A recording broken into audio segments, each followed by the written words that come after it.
Oh, welcome all to the SnailTrail4x4 podcast. If you like going off-roading in Toyotas, wrenching on Toyotas, camping in Toyotas, and maybe even poking a little bit of fun at Toyotas, and of course, hearing about a big argument about what vegetables are identical in Toyotas, then this is the podcast for you.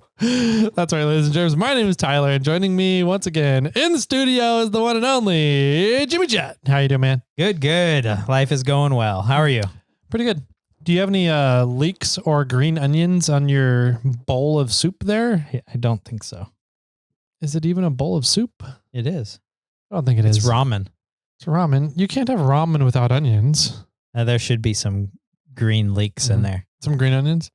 Same thing. It's a Venn diagram. If you took a Venn diagram and overlapped it, it'd be like the same circle. Does that look weird right now? It does.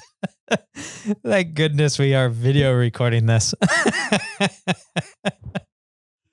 Everyone gets to watch that one. Let's see how long that turns into a meme. It's like when the assistant accidentally drew boobs on her school classroom. What she did? She was teaching the kids how to do, she was math class, and I forgot what it's called, but when you are multiplying two things that are in parentheses. Oh, And so she's like, yeah, you got this parenthesis here and the multiplier in the middle. And she did a dot in the parentheses here and the multiplier in the middle with a dot. And she looked at it. She's like, oh no. And she erased it real quick. 3 kids laughed and everybody else was like, what was that? What happened? And she's like, should have been paying attention. You guys missed some great educational content just now. Yep. Just how to hold your microphone. What are we talking about? We were doing our intro and then you asked me about my shirt, which is it's a mock or a spoof on a famous painting called The Wave. That's right. You've explained this before, I feel like.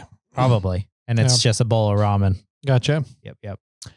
All right. Well, it's really not ramen because there's no green onions or leeks in it, just FYI. And it's a t-shirt. And it's a t-shirt. Yes. So therefore it's not ramen. But it looks identical to ramen. Anyways, you guys will figure out all that later. We are here today for a Monday episode. Yeah, we got a good one for you guys today. I think Tyler and I are on the opposite side of the line. Oh. We are not the same. I don't know. We may or may not be. I'm not sure. I don't know. I don't even know if I know what side of the line I'm on with this one. But I said, because it is November 4th. Yes, it is. And I forgot to bring a present. Oh, yeah, that's what I said. So I'll have your present on for Thursday's episode. Yeah. All right. Yeah. Do you remember where to find it? I do. I know exactly where it is. Okay. It was hidden in plain sight while you were over, just FYI. Oh, then maybe I saw it. Maybe. You would have had to have go digging into it, which you may have done when I was out of the room. If I'm having to dig it into, it's not in plain sight. Oh, it's definitely in plain sight. Yeah. You were even standing right next to it, and I thought you were looking at it, and then you ended up looking at the candy. Oh. So that should give you a hint of where. I know exactly where it was. Okay. I was like, oh no. And then you grabbed the candy. I was like, okay, cool. Oh, we'll see whenever I get it, if I remember it or not. Yep. So no birthday for Jimmy today. Oh, but it is Jim November. It is Jimvember. Jimvember. My birthday. Yeah. Jimvember. Jimvember? Yeah. Works way better than Jimtober. That was last month. October, November, Jimvember. Yeah. Javembers. Perfect. Yeah, it is Javember. So everybody out there, wish Jimmy a happy birthday. Thank you. How old are you now? I'm 44. Wow, that's a cool year. Yeah. It's a palindrome. Sort of. Yeah. It would have been even better. Isn't it a palindrome with only 2 letters? I don't know. Or does the definition of a palindrome have to have a center letter? I have no idea. The same front and back, isn't it? So if it's 2 letters, it's still the same? I guess. We'll go with it. All right. Since I said Javember, it reminded me of Biden. So I just want to, I'll just say go out and vote, please.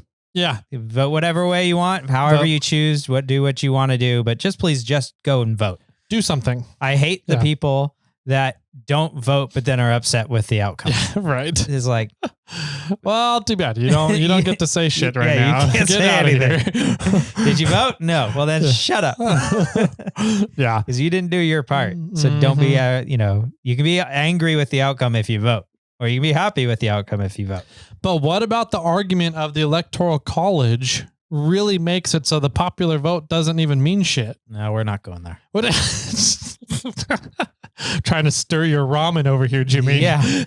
I think my 2 cents are, if we're going to go there a little bit, I think the Electoral College is exactly doing what it should do. And because we have that, the greater populous locations and states are not overpowering the people in the rural areas. I would argue it's the other way around. The popular areas are overriding the rural areas, but not. What do you mean by overriding? Are we going to go on a tangent here? Yeah, I don't. Overruling or overriding? Overruling, I guess. Okay. Because you can't cancel somebody's votes. You can't cancel the Electoral College's votes. Correct. Well, I guess in a way, I don't know. Are they? Because the populist vote doesn't matter. It's what the Electoral College does. Exactly. Yeah. But because the Electoral College, it gives it more power to the less populated states. Does it though? It gives more power to the higher populated counties. So each state has a certain number of electoral votes, right? We went down this rabbit hole like 4 years ago. Did we? Yeah. I don't remember that. Yeah. Each state has a certain number of electoral votes. All right. We're going to do timeout. We're pausing this. We're doing some math. Hold on.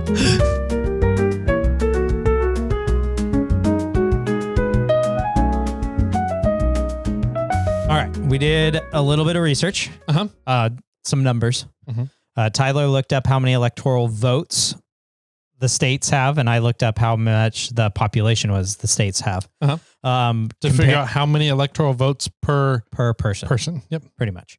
We're comparing California, mainly because we live in California. Yep. And then the lowest populated state, which is Wyoming. Mm-hmm. So California has 39 million and some change. Okay. People that live within California. 39 million. I had no idea it was that high. It's a lot. That's crazy. Yeah. That's got to beat like half of the world.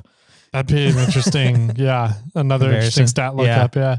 And then Wyoming has 580,000 plus some. So California has 60x the amount of Wyoming, 60 times the amount of people as Wyoming. Sure, we'll go with that. Roughly. I don't. Yeah. Anyway, okay. I did the actual numbers in the math formula. I didn't just want to say them all out because it gets long. The Electoral College for California has 54 people, and the Electoral College for Wyoming has 3. Okay. So that means per Electoral College person, for the amount of people that one Electoral College vote equals for California is 724,595.5 people. Okay. Roughly 724,000 people. Okay. For one Electoral College vote. Yeah. For Wyoming, it's 193,793.6 people. 793,000. So, 193. I think I said 793. 193,000 people for Wyoming. One vote. For one Electoral College. So 193 people, 1,000 people have sway the vote for one electoral college vote for Wyoming, where 720, almost 25,000 people for California. Okay. So they have a way more powerful vote. 6x vote. Yeah. Roughly in Wyoming. In Wyoming, their vote is in the Electoral College is 6 times more powerful than the votes in California. Huh. And those are and for that, it's just they add up sort of the votes, right? But you could make the argument that politicians don't even try and do anything with Wyoming. Don't try and get Wyoming as a state. They just try and focus on the big number states because it's quicker and easier and more efficient. I'm not sure if that's entirely true either. Like how many times has Trump come to California with it being almost primarily and historically a blue state? Yeah. Has he even came to California? I'm not even sure, but because I think he knows he's not going to win this state. Mm-hmm. I think he just stays away from it. Okay. Right. And I would say the opposite or the same argument is true with Wyoming. Yeah. It's almost historically always a red state. Yeah. And therefore Kamala's never gone Kamala's over there. never going to go there because she's not going to be able to sway that state to turn changing colors. So I don't know if that's the point or if it does have a low number.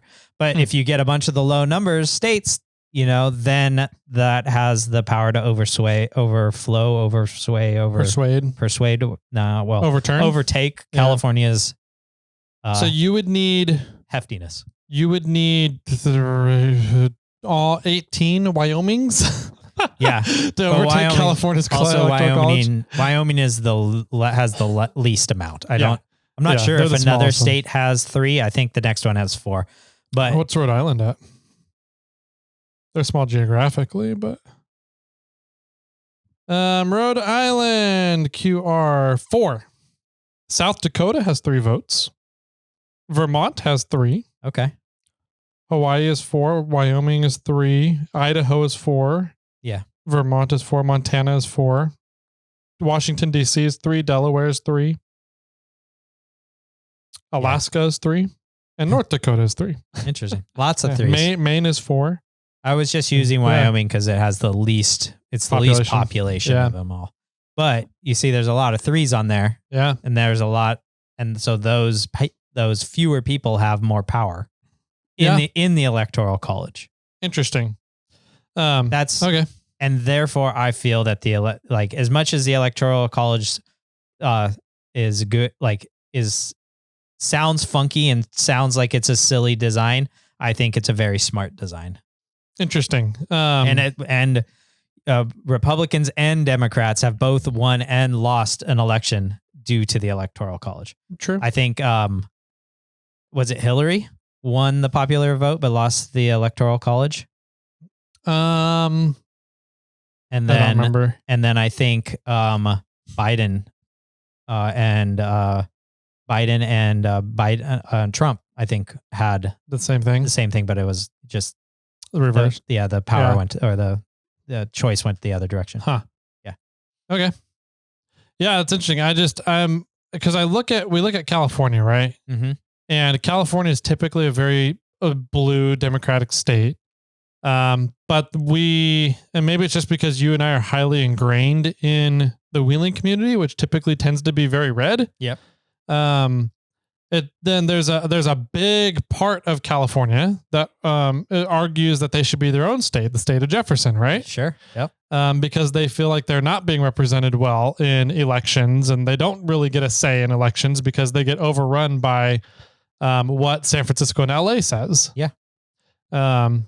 So I don't know. I did a quick math. San Francisco the greater San Francisco area has about 7.6 million people. The greater LA area is about 4 million people. So those two combined is 11 million.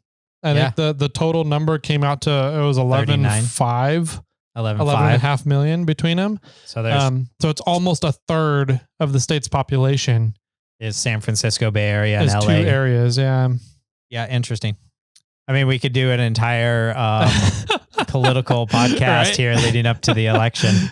I'm just interested in the stats of politics, we should get Benji on. I know he was talking about doing a whole political history podcast at one point. Oh, interesting. Which I would be interested in kind of hearing some of that stuff. But I'm not positive, but I don't, and I mean, this could be completely wrong. I'm not sure. I'm not sure how this works, but I don't think the Electoral College votes have to be all the same way. I believe they do. Do they? For the state? Per state? Yeah. They send one representative from the state to cast their votes at the Electoral College in DC. Okay. So then the counties can vote different ways, and the representative, what's the other? There's another side to that coin then, not the Electoral College. Because your county will vote certain colors, and then the Electoral College will. It's depending on the voting locations. I forget what the voting districts. Yeah. So, in theory, They set up voting districts based on your voting district lines. And then your votes are tallied in your district, and that district reports their tally up to the next person. And then there's, I think, from districts to regions to state. And then once all those numbers get reported to the state goes and casts their electoral vote, and they are supposed to be casting for according to what the numbers and votes are in the state. Maybe they all do have to be. I forgot which way it goes, but at some point there's like a county or the district can vote one way, but then I think they're supposed to take the majority of that. And then, if the majority of California is all blue, then they're taking that and carrying it forth and being a blue state. I'm not sure how that in theory, out, right? But I don't know. I just feel like there's a weird thing to me, I don't feel like if you win the popular vote, should you win the electoral call? I mean, should you lose the electoral college or vice versa, right? You can. I know you can. Yeah. And that's a weird concept to me that I'm like, I don't know if it should be that way or it shouldn't be that way. I'm having an internal struggle. Sure. All that states is that there are more people, probably there. Yeah. I was going to say something and now I'm second guessing myself again. I just don't want to shoot myself in the foot too many times in one podcast, but it just means that there's we're going to do it again later. Yeah. So. And by that statement, I would assume that there's more people voting from the cities on a specific nominee than the rural areas voted for a nominee.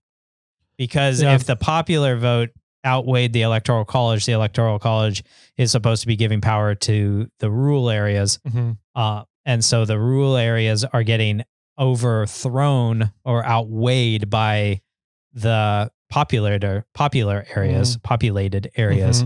Mm-hmm.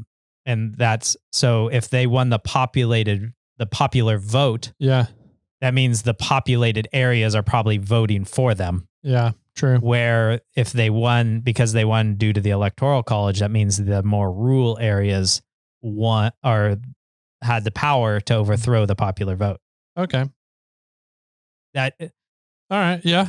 That's my idea of what that would mean. Okay. I mean, I've never thought of it in those terms before. Right. So you're kind of for the most part, you're stating that, like the big cities all voted this way, mm-hmm. and the rural areas all voted the other way. Yeah. And because the popular vote or the electoral college has more power and is the final say. Yeah.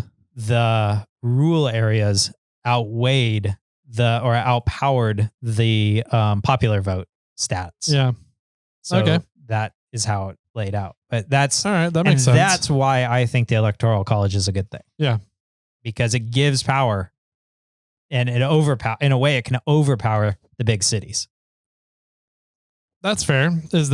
Yeah. And like we've said on the podcast numerous times that the big cities don't think about things that happen out here in the country. It's very true. Like, the whole small engine ban and electrical and we can even throw EVs only, mm-hmm. and like, look at what's happened out in Florida, look at all the freezes we've had in California. Mm-hmm. They're not thinking about the rural things. They're not thinking about the small person out in the country. They're like, you don't need, any gas powered engines in the middle of San Francisco to heat your house. Like it's no big deal. It doesn't even get cold here. Yeah. You're not thinking about the rest of the state. You're not thinking about the people out in the middle of nowhere that, have an electric heater to survive. Yeah.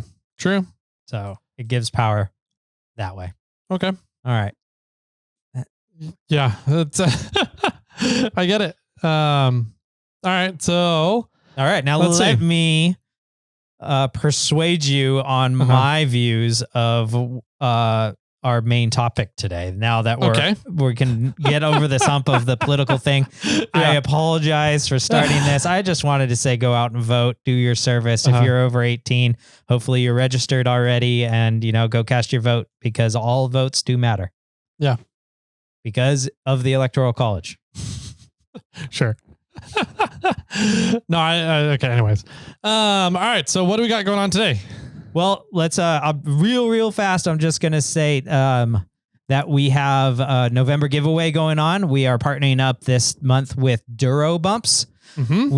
They are a fantastic bump stop company. I'm not 100% sure everything we're getting yet, but we are going to have them on in a little bit to talk about their cool products that they do and the 3D printing that goes into their bump stops and the technology that is in 3D printing bump stops compared to a traditional injected molded kind of style. Yeah. I believe he's donating all four corners bump stop kits for the lucky winner and pretty much whatever vehicle you have. But we'll clarify that in a little bit. But big thanks to Duro Bumps for jumping on to this month's giveaway. Besides that, we always are accepting reviews. So get in and leave your review. Once we get to 700 reviews, we're going to give away a swag pack.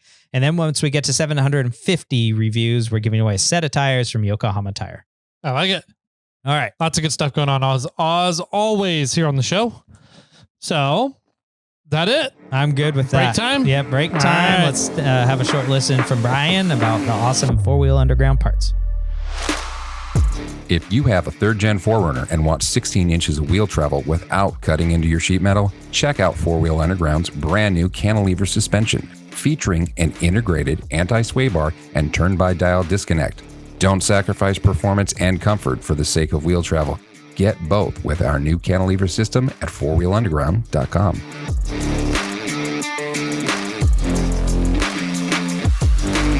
Welcome back, ladies and germs, to today's campfire discussion. This is actually one that I did have a campfire discussion with somebody about. Oh, yeah? I don't remember if it was somebody or a group of people. But I'm pretty sure I was out on the Rubicon as well. Oh, when I was talking with this person, when this topic came up. Interesting. Yeah. All right. So you already have fuel for the fire, and now you bring it to my attention, and then you want me to defend myself now? No, not at all. I want to talk about it because I don't even know if I know where I stand on this. Okay. So like, I don't know if it's something that we'll be able to hash out and I'll be able to take a stance one way or another, or if I'm still just going to be like, man, those are all really good points. I still don't know. Sure. Okay. Yeah. Well, what is the gist of today's discussion? Should everybody in the world be allowed to go on the Rubicon Trail? Yeah. And be encouraged to go on the Rubicon Trail, no matter what they have. That's different than your first point.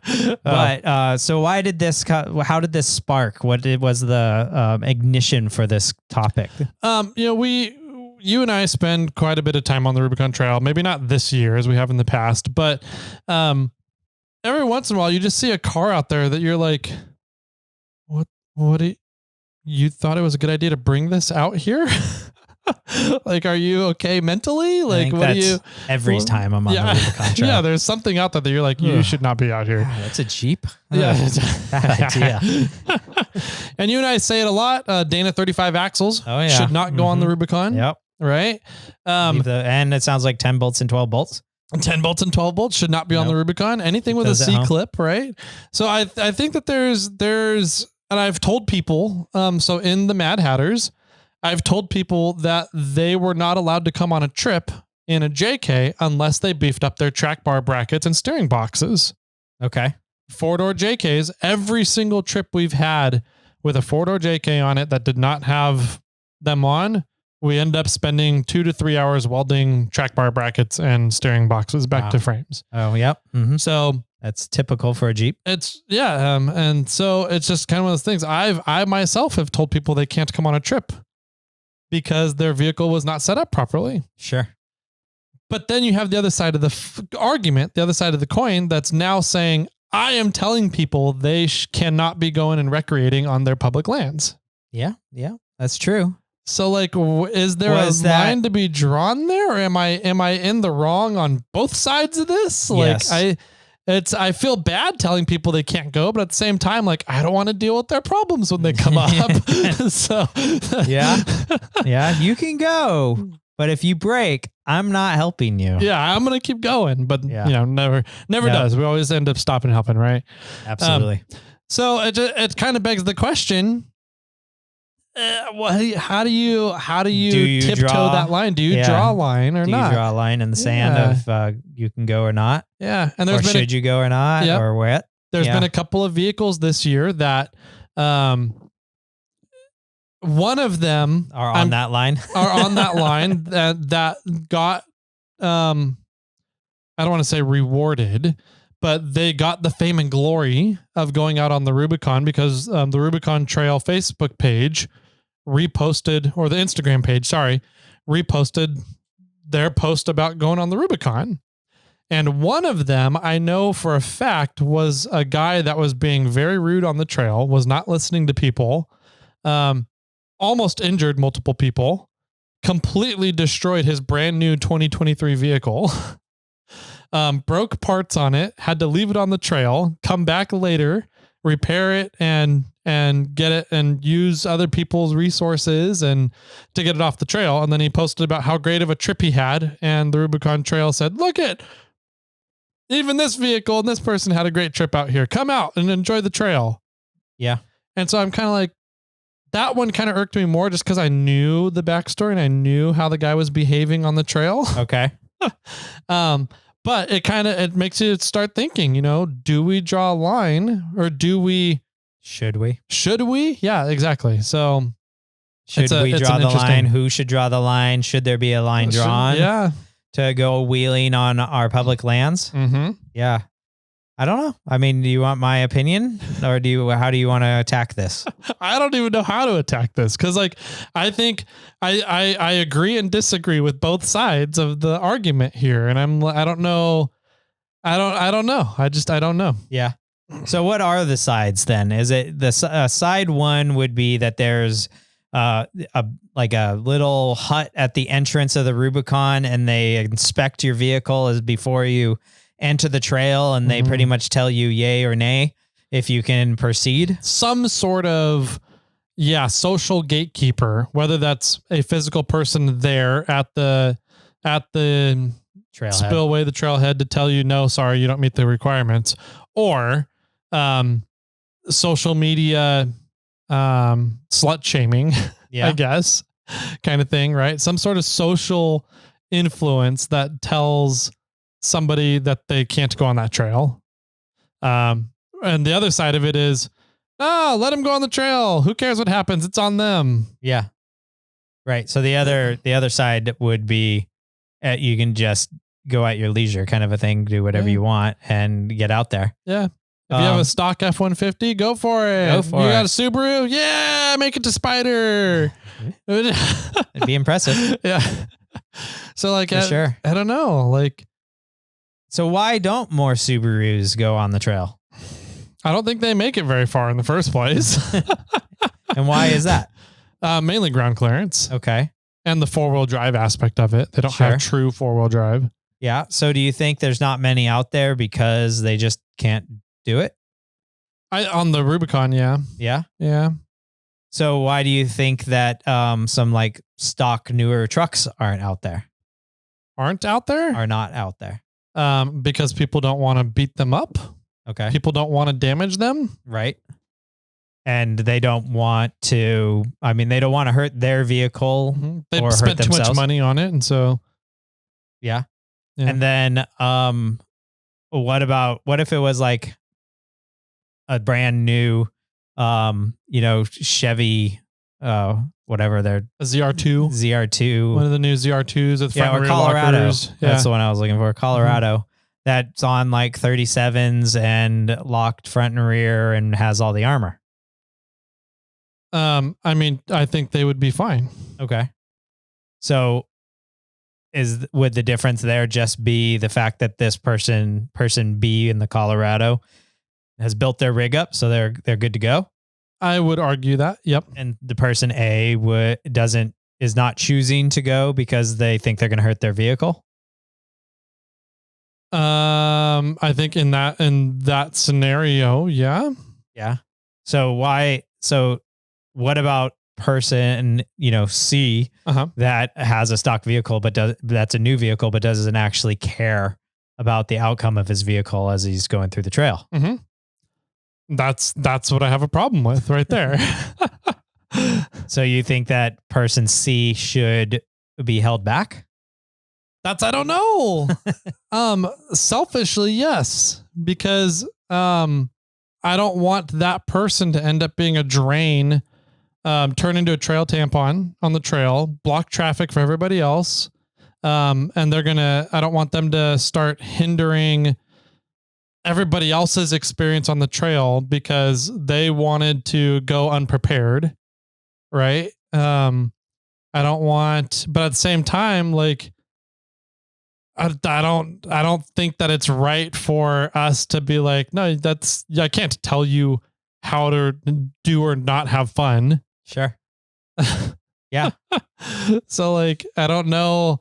I just don't know. I'm at this weird point where like, I don't think it's right to tell people, no, you can't go on the trail, but I've definitely told people that you probably shouldn't go on the trail, and you can go on the trail if you want, but I'm not going with you. Yeah. Right. What about somebody that's in like a newer vehicle? Let's say like a new Rubicon. Okay. Right. That's more or less, I don't know what level to put it at, but let's say more or less stock. Okay. Right. Which should be fine. Mm-hmm. Could get through the Rubicon. Right. And gets, let's not use the Jeep because Jeeps are actually, the newer Jeep's quite capable, but let's just say like another Colorado. Let's say 5th gen 4Runner. Sure. 5th gen 4Runner's fine. I'm just trying to say something that's not typically out on the Rubicon. Yeah. Right. And doesn't have any problems, doesn't really get any damage, and makes it through. Kudos, congratulations to you, I guess. So is your issue comes down to breaking down and causing a problem on the trail, and or causing harm to the trail. That too. Yeah. Breaking something and having vehicle fluids go all over the trail. Being there in a not properly set up for the terrain environment you're going into. My guess is you're probably spinning tires a lot more, digging more holes, moving rocks around, intentionally or unintentionally. Yeah, my guess that's my guess is that you're doing more. I don't want to say more harm to the trail because I don't know if that would be the case. I think that the risk of doing more harm to the trail is greater than the quote unquote risk or likelihood of you making it through the trail without doing harm and without causing any issues. Right. Yeah. So really what it comes down, what your dilemma I think is not the vehicle so much. It's the capability in a way of the vehicle and or driver, and having it be a hindrance to either the trail or the people out on the trail. Yeah. And because to some extent, like what if that said individual went unwheeled on some private property somewhere in the middle of nowhere and had all these same problems? I probably wouldn't care. Yeah, you wouldn't care. Yeah. So it's more of a hindrance to the people around. Either that or being that it is public lands, I care more about it and that it doesn't get destroyed and that there aren't harmful impacts to it because you're going out there unprepared intentionally. I don't know. That's a good question, right? Because on the a real world scenario that did happen was the Wentworth Springs Snowmageddon. Okay. Thing that happened, right? Mm-hmm. They were out there and there was really only one vehicle in that group that was prepared and capable to handle the environment that they got hit with. Okay.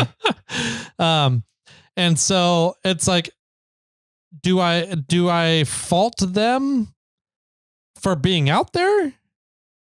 I think you're a little jealous. Personally. I am a little jealous, but I mean, I also love that kind of situation. Right. Supposedly, after talking to them, they didn't really check the weather before going out. So they weren't aware of what was coming in. Interesting. And so that's, if they had known that there was going to be 6 to 7 feet of snow A, would they still gone out there? I don't know. Unknown. But B, if they had known there was going to be that much snow and they still went out there, then do you fault them? Yeah. I don't know.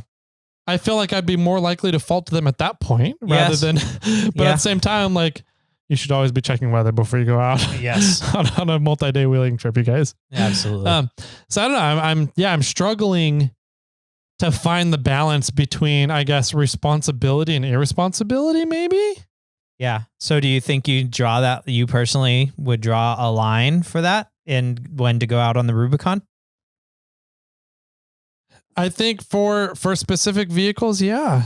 I think I would. I would say don't try, or at least like if you want to go on the trail and play around, see how far you get, that's cool. And then turn around and come back out.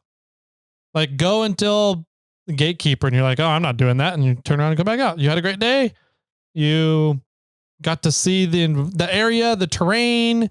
You got to step foot on the Rubicon Trail, but your Subaru can't make it through gatekeeper. So why continue? Whereas I think some other people get to certain points and continue. Mm-hmm.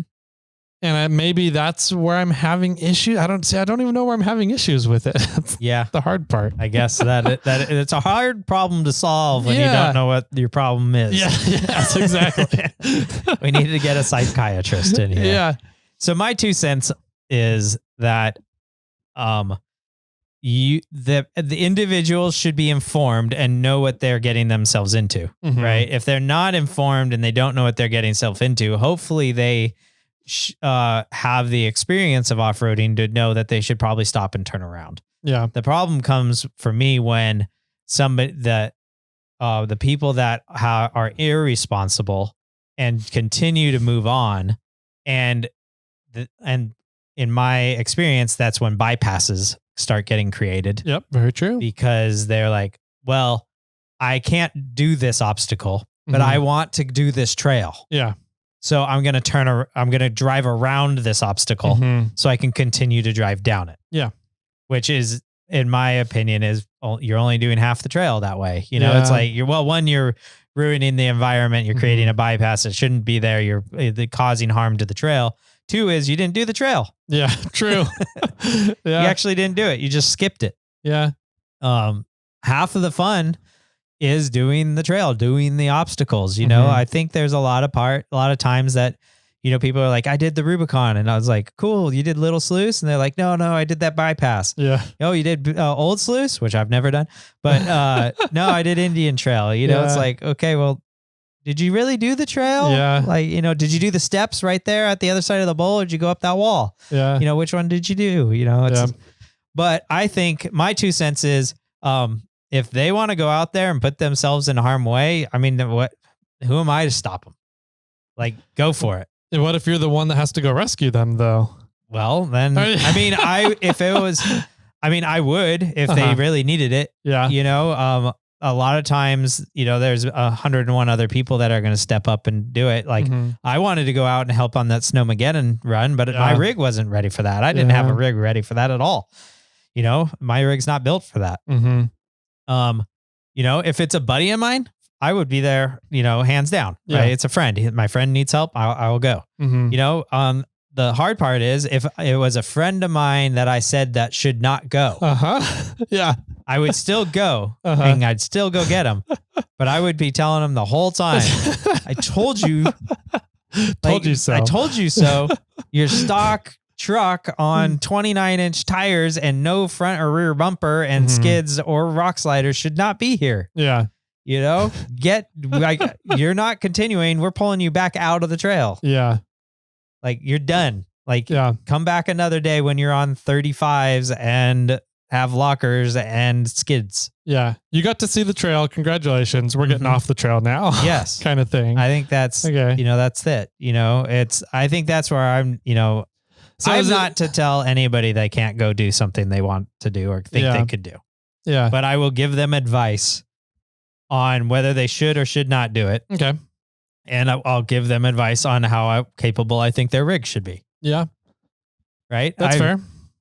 This is a sort of a bird walk, but I think it's in line with things that we're kind of talking about. A long time ago, I had a buddy talked to me before he was about to propose to his fiance or his soon to be fiance. He said, "Hey, I'm thinking about proposing. What do you think?" And I said, "Don't do it." I straight up said, "Hey, man, you're asking my opinion and I'm going to give you my opinion. Like she's a lovely lady and all, she's nice, but I don't think you two are a good match. Like, I'll support you any way you go. Yeah. Whatever you choose to do, I'm here to support you. But you're asking my opinion and I'm giving you the truth. Okay. Don't do it." Yeah. They got engaged, and then like 4 months into the engagement, she went psycho on him. Geez. And he came back to me later and he's like, "Dude, I should have listened to you." I was like, so should everybody. Now, everybody needs to everybody. listen. Now I'm doing a podcast. But no, it turned off. Interesting. Yep. But now I'm doing a podcast. So, right? I think a lot of it kind of comes down to tell them the truth, be honest. If somebody comes to me with a stock, Tacoma, extra cab, whatever, and goes, "I'm going to run the Rubicon," I'd be like, "No." I don't think that's a good idea. That's not a great idea. I mean, you're going to hurt your vehicle and then we're going to have to figure out how to rescue you. Yeah. So, but I'm not going to stop him. Okay. From going to do what he wants to do. I mean, if he wants to go wreck his vehicle, I'll be like, "Here's a spill kit. Please take it with you. Please be safe. Know how to clean up or fix your junk." Yeah, it's an interesting spot, right? Because then, take it to an extreme. If we did start saying and gatekeeping, say the Rubicon or whatever, now we're starting to go down the slippery slope of deciding what's good and not good for people, right? Sure. Yeah. And then you start getting into the quote unquote bubble wrapped society, which I absolutely hate. Yeah. Is it good or not good for people? Or I guess it's kind of the one and the same. I was going to say, or use of, I wouldn't say money, but like resources for the society. Right. It's like this mayor, right? Yeah, that's exactly another serious consequence of going out, getting stranded, and in an area and an environment that maybe you knew, maybe you didn't know that you should be out in, is that you end up using community or society resources to fix you. Yeah. And there is organizations set aside and designed for this. But I mean, do you want to be that guy? Yeah. Do you want to be that person that has this issue? I think that, once again, there are a lot of people that will stand up and help, but now you're taking time away from, people and their family and their lives and maybe their shop time, yeah. Who knows? Yeah. But yeah, I don't know. I personally don't like the idea of gatekeeping. It's like, I mean, I also think I'm responsible enough to turn around. Yeah.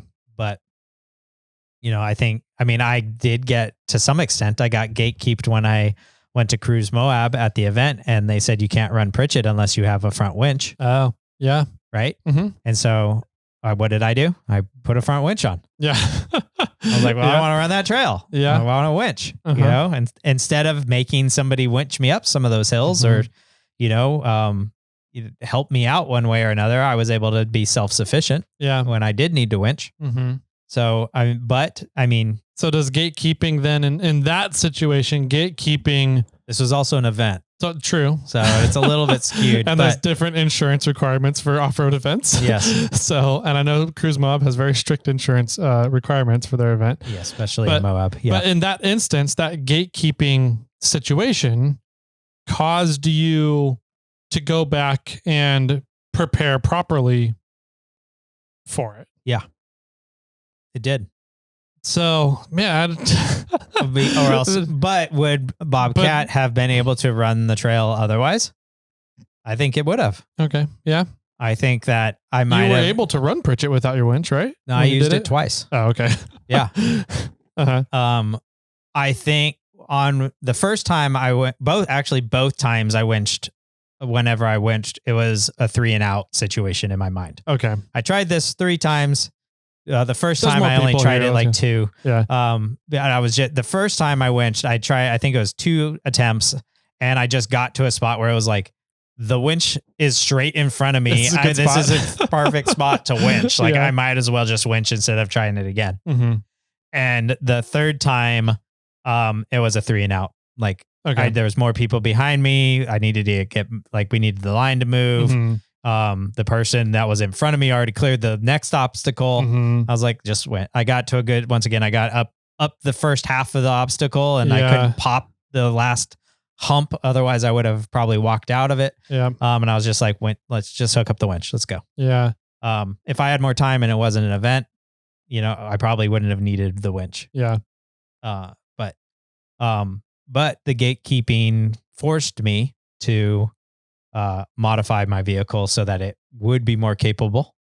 And wouldn't hold up the community resources, which in that specific place and time was time itself, really. Sure. Yeah. Was the community resource. Mhm. Yeah, I don't know. I still, because Winter Fun Fest is coming up, right? Yep. Mhm. And every year, me as being one of the run leaders, I also get the job of looking at people's vehicles and making a judgment call as to whether or not they should be allowed to come on the run with everybody else that day. Sure. Because snow conditions change. And we've had in the past, every year, our number one complaint every year is that one vehicle in the group on 31s held everybody up for hours. Sure. They shouldn't have been on the run in the first place. Yeah. And it's like, I feel bad because I'm like, I don't want to gatekeep. I don't want to tell them they can't come out. They can't enjoy the event. They can't enjoy the snow and the trails. Yeah. But then when they come out and they are now a burden on the community resource, which is time at the event. Mm-hmm. I think events are a little different point. Yeah. I mean, we can definitely talk about it, but I think events, could also have, like, I believe even Pritchett said in there, like, if you're going to run this, you need to have a front winch, Mhm. and probably lockers front and rear, Mhm. and at least 35s or whatever it is. So there are limitations set up on the runs. And I would assume Winter Fun Fest kind of has one in the same. It's not like anybody can do any run. Mhm. It's, if your rig's built, you can do every run, but if your rig is not built enough, there's runs that you're not supposed to do. Right? There are, but the problem with that is the rules and the recommendations are set up such that we're anticipating hopefully this amount of snowfall. Sure. And if we get more than that and we don't have a good place to take the lower geared runs, then we have to be looking at people's vehicles and say, sorry, you can't come. We just got too much snow this year. Yeah. And it's like, I know, I feel terrible about that. I'm like, we should be able to find something for them to go on. Yeah. But at the same time, yeah, by them coming, you're completely destroying everybody else's trip. Yeah. So I don't know. And I don't want to say that is exactly like going on the Rubicon and public lands issues. Because going on the Rubicon, if it was like, so let's take Winter Fun Fest for an example, right? I have an undergeared vehicle that probably shouldn't be on the run. I can tell them, hey, you can't be with us. You can't be a part of the run, but here's the trail. Come back tomorrow and do it on your own if you really want to. But now am I putting that person in harm's way by recommending them to come out? Or I don't know. Say you get a friend who says, I want to go run the Rubicon. And you're like, I don't think that's a good idea. Mm-hmm. But then you enable them to go by giving them a spill kit and being like, hey, if you're really going to go, just be careful. Take these things with you. Are you now enabling that person to go? And what if something happens to them? Do you hold some sort of moral value on enabling them to go? I don't. In an unprepared vehicle or anything? No. I mean, I think if I don't know what else to give them besides. I mean, a spill kit is the thing. Like here, you're gonna fuck up, and here's your way of solving it. Because you're gonna screw up, and you're gonna leak, and you're gonna break something. And use this once you do. Yeah. Right. Like I'm like, this is already gonna happen, and I'm trying to help you at this point. But like, I guess what would an enable be in that situation? I'm not quite sure. Like, here's the map of where to go.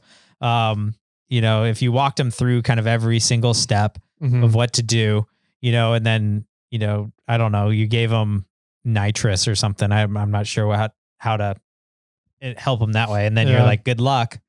I don't think I would do that though. Yeah. I mean, I would pretty much always be like, I don't think you should go. Your rig's not ready. It's, you need X, Y, and Z before I would really advise you to do this trail. Let's talk about BG for, Trail Forerunner. He's been wanting to run the Rubicon forever. And I keep going, don't run the Rubicon until you put a rear bumper on your Forerunner. Yeah. Or take the whole bumper off. Yeah. One of the other. Because you're going to rip it off and you're going to be pissed. Yep. So either remove it completely or get a bumper in the rear, because your front's set up, you have sliders, you have skids, but you just aren't going with a rear bumper. Granted, okay, does a rear bumper getting ripped off going to ruin everybody's day that's out on the trail? No. Yeah. Is it going to hurt the rock? Probably not. Some plastic getting ripped off, but it'll hurt. Like, he won't be happy. Yeah. Right. And that's my thing, is like, either you got one or two ways before you should hit the Rubicon. You either should fix your truck and get it the way that it should be to go out and hit a rock, or remove the part that's going to be the problem if you can. Yeah. Right. And then go run the Rubicon. I'll be out there with you. Yeah. Right. But if you're going to complain about ripping a bumper off, then who am I going to tell you, yay or nay? I'm going to say you should take it off. This is your issue. Solve it and go run it.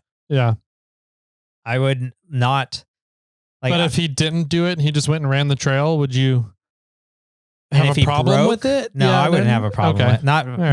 Not especially if it was just a bumper. Yeah. I'd be like, told you so. Told you so. Like if it was more stock and he went out there and he busted his T case, I'd be like, damn it. All right, let's figure this out. I told you shouldn't be out here. Yeah. Now his vehicle's plenty capable, but I mean, then it was, back earlier, he's like, you're doing such cool stuff. I want to go out there. I'm like, no, dude, you ain't ready. Yeah. You don't know what you're doing. But yeah, it's, I would still help, but I just, I think I would put my foot down and sort of stay like, you should not be doing this. Like if he wants to step over the line, then he can. I mean, he has his right to step over the line. It's public land. Okay. But I think as a friend or a social media troll, like I would put the line down. Yeah. And if they want to cross the line, that's up to them. Interesting. Okay. I mean, I think that's about all that you really can do. Yeah. I mean, I think gatekeeping is not a good answer for a public spot. I agree. I've always said closure is not the answer for stuff. Right. Education. Education is the big answer. And I guess for those that still just refuse to listen to the education, you just say, good luck. Yeah. Knock your socks off. Here's my phone number. Call me when you're broken. Yeah. You're nicer than I am. Like, yeah, and this is the other tricky part of it. And where I also struggle is I believe in that people should try and push their own personal limits, right? And push maybe their vehicle's limits as to what they're capable of as individuals, as people, as human beings. And one of the safety nets in Northern California we have for that in wheeling is NorCal 4x4 Rescue. Sure. Which I'm an owner of. Yeah. And it's a safety net for people when they get in over their heads because they went into a little too deep. They use a community resource of volunteers to come and rescue them. And I believe that resource should be available for people But I don't know. I also feel like at some point, and I guess we do draw a line now that I'm thinking about it with NorCal 4x4 Rescue, is you do it once, we're going to come help you. We're going to tell you what you did wrong and try and educate you in the process. You do it twice, we're going to be like, what are you doing, dude? Yeah. Stop it. Slap the hand a little. It's like the dog that shit in the house. What did you do? Yeah. Get out of here. We told you this. Blah, blah, blah. The third time, we ban you from the group. Really? So we do draw a line. You don't get to use the community resource anymore if you're found to be abusing it. Sure. So I guess in that situation, we are drawing a line. We're not telling people they can't go out anymore, but we are taking the safety net away from them. Sure. We're not supporting them anymore. So I guess in that case, it's similar to you. I don't want to say similar to you telling somebody, don't go out there. And then they go out there and you're not stopping them from going out there in any way, shape, or form. But I mean, all we can do for the most part is educate them. Yeah. And if they continuously or do step over the line, I mean, I did all that I could do besides handcuff you to your, to your house. Yeah. Put you on house arrest with a geofence. Yeah. You can't go anywhere. No. You're not allowed. Yeah. You can't go to the store. Mm-hmm. You're 12. You can't drive. Yeah. I think that's really fair. And I think that also kind of leads back to why you and I do the podcast. A lot of it is education. We're trying to help get people educated and help people learn stuff about off-roading and the outdoors while we're here goofing around. Yeah. Yeah. And we're like, 99.9% of the time, we're always down to help. Yeah. There's situations that will cancel that out. But, what if we're out on the trail or, we'll turn, like we have turned around on the trail to go find somebody to help because they had an emergency. Yep. Right? Yeah. Both of us have done that. Yeah. Because it's come over the repeater and we've both have literally at different times and together, we've literally turned around to go help try to find someone to relay some information. Yeah. We had somebody coming in from Loon Lake. We had somebody, I was like at Spider and somebody was at Buck and we all kind of, the Loon Lake guy was coming in. I turned around to go back towards the bit of the bowl and the guy from Buck was coming up towards Spider and we are just trying to cover the trail to find the person. Yep.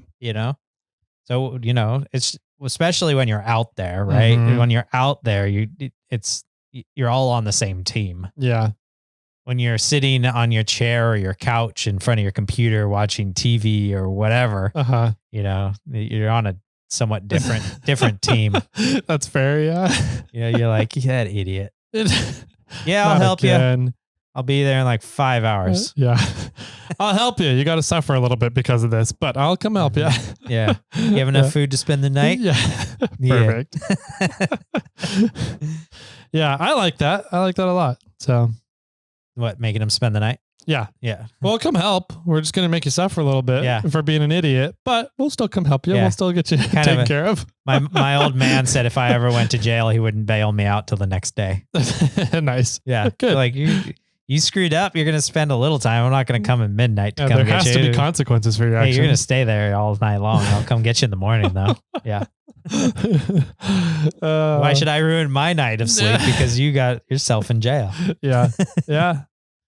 Okay. I like that. I feel better about the topic now and my self-conscious because I was feeling like I could feel myself getting mad or frustrated at people that were doing these things and going out there unprepared. But at the same time, I was like, why am I getting frustrated? Like, you've been an admin for 4x4 Rescue for too long. Maybe that's what it is. I'm getting sour. You just continuously, it's like, you're always seeing the idiots and the silliness that goes on for these people that get stuck. Yeah. And now, it's jading you and you don't want to have to deal with it in your hometown. Yeah, maybe. On the flip side, though, I am really looking forward to snow season. See how many people get stuck in snow season. And you just drive right past them. So I can go up in the tracks and run a couple circles around them, make a campfire, make some steaks. Be like, oh, you guys stuck? Yeah. Oh, can I camp with you guys then? Yeah. Well, we're doing an all-night camping trip. Yeah. I'll bring the steaks. See you guys in a few. Oh man. Yeah. Imagine wheeling out at the tracks to the Snowmageddon guys. Oh God, that would You be just amazing. wheeled out there and you're like, hey guys, I heard you're camping out Yeah, here. what are you guys camping What are you out? guys doing? Can I hang out? That'd be fun. Did you hear another like 2 feet of snow is supposed to come in tonight? Yeah. You guys should get ready. Yeah. Oh man. Anyways, fun topic. I think it's a really fun conversation that I don't know, it's been bugging me for a little bit, and it gets brought up every now and then amongst wheelers in the area, that especially frequenters of the Rubicon, right? Yeah, I'm sure. So, and it's kind of like one of those things you're like, man, this thing is out here. Why did they shouldn't be out here? And then you catch yourself getting into the group think of complaining about this one vehicle out on the trail. And you're like, what are we doing, guys? Yeah. We can't be complaining because we shouldn't be controlling what to say that they should be out there. They can't be out there, but we can. Right. Like, I don't know. I'm mad at your friends. Yeah. If you have any, because I don't have any friends. they let you do this stupid decision. Yeah. And now I'm having to clean up after them. Babysit you the whole weekend. Yeah. I don't care so much about you. It's your friends. Yeah. Those guys I'm mad at. Yeah. All right. Fun stuff, man. Good talks. If you guys have any feelings on the topic, any feedback, call in. Let us know what your thoughts are. Kind of curious to see. I just feel like this topic can go either way at any time. And it's, I'm curious to see what other people have to say about how they reason things. Yeah. On both sides of the coin here. So yeah, I think there's definitely an argument to be said. And if you have an opinion one way or another, phone in, be a part of our snail mail episodes that happen every Friday, 916-345-4744. I like it. And there's also Instagram, there's email, there's iRate4x4, there's the Facebook page, lots of different ways to get a hold of us. So do it. There's also a Google form in the show notes if you guys have questions about random business stuff in the off-road industry, or I guess business stuff in general. Jimmy and I can, maybe help give some advice, or at least tell you what we've done. Yeah. That's worked, and what we've done that hasn't worked. Yeah. We had a business question come through the snail mail, and it sort of sparked a lot of interest from other people. So if you have curiosity about starting a business or business in general, or how maybe you would deal with something customer service wise, we'll hand you over to Moreflate Sean. Write it into that form. The link is in the description. It'll take you over to a Google form. Yep. Very cool. Good stuff, man. Any final words to wrap up the episode with today? I have a new goal of trying to get a Subaru through the Rubicon. God damn it, Jimmy. You think it's a good idea? No.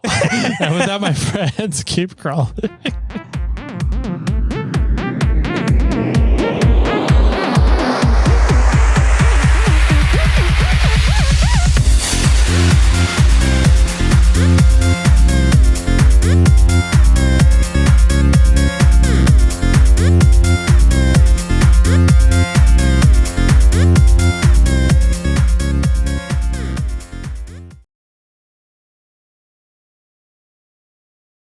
I got one for you. Put your headphones on. You can hear me. I was gonna say, you weren't as loud as you normally are. That was weird. It's probably a great thing for you. All right. What do you got? What is a plumber's favorite vegetable? Corn. What? Why? Because it's the one that comes out the same way it goes in. No, that's not it. Yes, it is. That's not the answer. That's factually accurate. My baby pooped out a full olive slice the other day, too. Just FYI. So apparently olives do that too. It's magic. Interesting. Yeah. Okay.